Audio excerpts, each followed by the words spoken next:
Mayday, mayday, mayday. This is Cactus 1549. Lost thrust on both engines. We are turning back towards LaGuardia. I have an emergency. He lost both engines. Returning immediately. A life-changing moment brought back to life on the big screen. And for Sully, the rapidly changing sequence of events are still fresh in his mind. I remember it very accurately, very specifically. It's the evacuation for me that's kind of a blur, not the flight itself. 1549, runway 4 is available. I don't think we can make any runway. What about over to our right? Off your right side is Teterboro Airport. We're going to end up in the Hudson. I'm sorry, say again, Cactus? I knew from experience that the only other place in the entire New York area, one of the most densely populated and developed areas on the planet, where it would be possible even to attempt landing a large airliner, was the Hudson River. And that was my least bad option. I was glad to have it. After that bird strike, you had only 208 seconds to first assess what went wrong, figure out you didn't have time to make it back to one of the airports, and then you not only went for, but you pulled off the water landing. What could have gone wrong? So many things could have gone wrong. It's important for people to know that we had never trained for this sort of event. In fact, in our flight simulators we used at the time, it was not possible to practice a water landing. This is the captain. Brace for impact. We were coming down so fast it'd be equivalent to descending in a hotel elevator 2 floors per second. So I knew it would be a hard landing. I just didn't know how hard because we'd never done this before. If you didn't land just right, the plane could have broken apart. Yes, and so we had to touch down with the wings exactly level so it wouldn't cartwheel one way or the other. We had to touch down with the minimum rate of descent we could to keep the airplane intact so it would float. Moments after U.S. Airways Flight 1549 hit the water, the story hit the airwaves as breaking news, and we were following it here in the Bay Area. Good evening. I'm Julie Hayner. And I'm Frank Somerville. The pictures tell the story, and it is a remarkable one, a story of a disaster averted. Everyone made it out all right. We hit the water pretty hard, but kudos to the pilot. He did a hell of a job. They look crazy. It looked like a movie. It looked like a movie. It was incredible. That real-life story of survival masterfully recreated with two of the biggest names in Hollywood running the show. You're played by Tom Hanks in the movie. It doesn't get much better than that.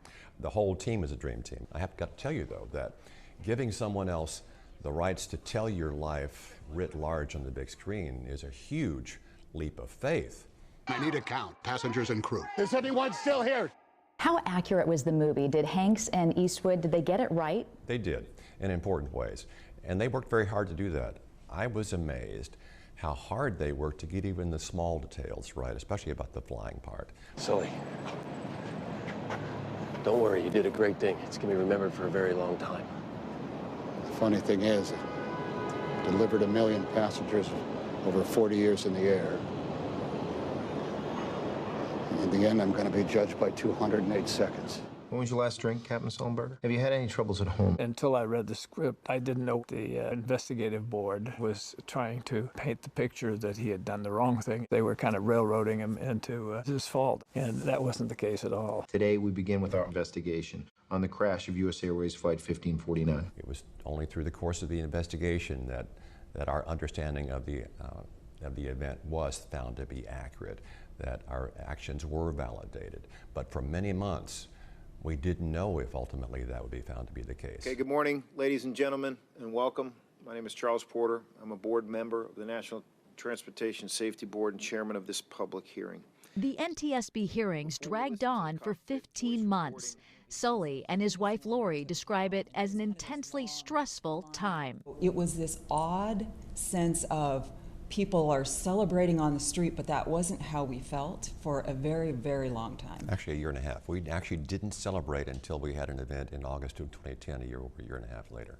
The Sullenbergers say they've always felt a serious responsibility not to turn away from the story, but to honor it. We were buried for a year in mail, and this affected people in such a personal way, and so we felt this obligation not just to the passengers on the flight, but to how it made Americans feel and the hope that it gave them.